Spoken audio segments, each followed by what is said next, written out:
We have proven Jesus had proper authority. We have shown Gentiles can legally enter the covenant. Now we address the cornerstone, the resurrection. This is episode 8. Why the Messiah must rise. Paul says in 1 Corinthians 15:17, "If Christ has not been raised, your faith is futile. You are still in your sins." Why does Paul stake everything on resurrection? Because Torah and prophecy require it legally and prophetically. The Messiah had to rise, or he was not the Messiah. First, the legal requirement. Why must the Messiah rise?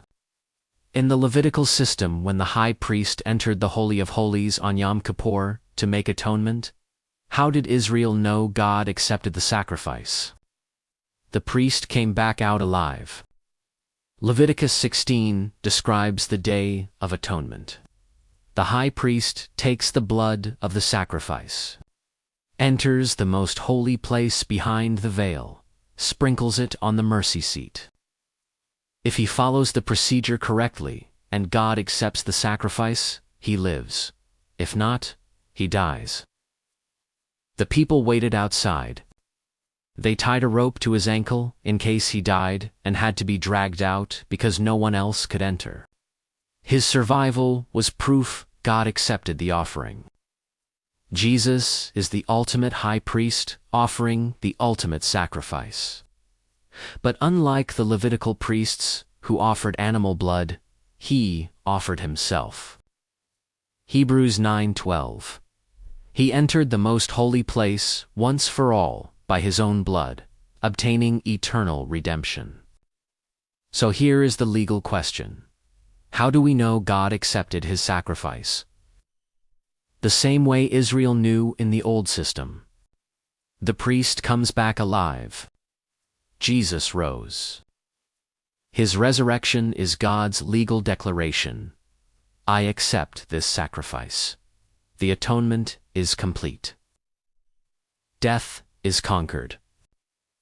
Without resurrection, there is no proof the sacrifice worked. He would be just another dead rabbi. But with resurrection, he is the validated high priest whose offering God accepted. This is not optional. This is the legal proof required by the system itself. Now, the prophetic requirement. Your scriptures foretold this. Psalm 16:10. David writes, "You will not abandon me to the realm of the dead, nor will you let your faithful ones see decay." The Hebrew shachith means corruption or decomposition. This person dies but does not decompose. Was David talking about himself? No. David died and he is buried in Jerusalem. Acts 2:29 confirms, the patriarch David died and was buried, and his tomb is here to this day. So who is the faithful one who dies but does not see decay? The Messiah. And the only way to not see decay after death is to rise before your body decomposes. Resurrection is required. Isaiah 53, verse 8. He was cut off from the land of the living. He dies. Verse 9. He was assigned a grave. Buried. But, verse 10. Though the Lord makes his life an offering for sin, he will see his offspring and prolong his days.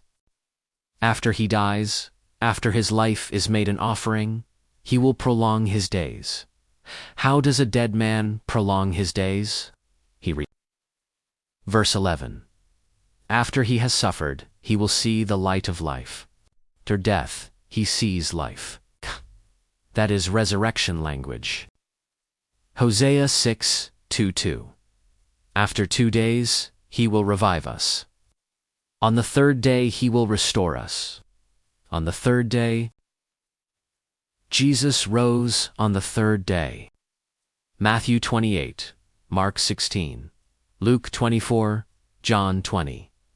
All 4 Gospels confirm 3rd day. Job 19:25-26. I know that my Redeemer lives. And after my skin has been destroyed, yet in my flesh I will see God.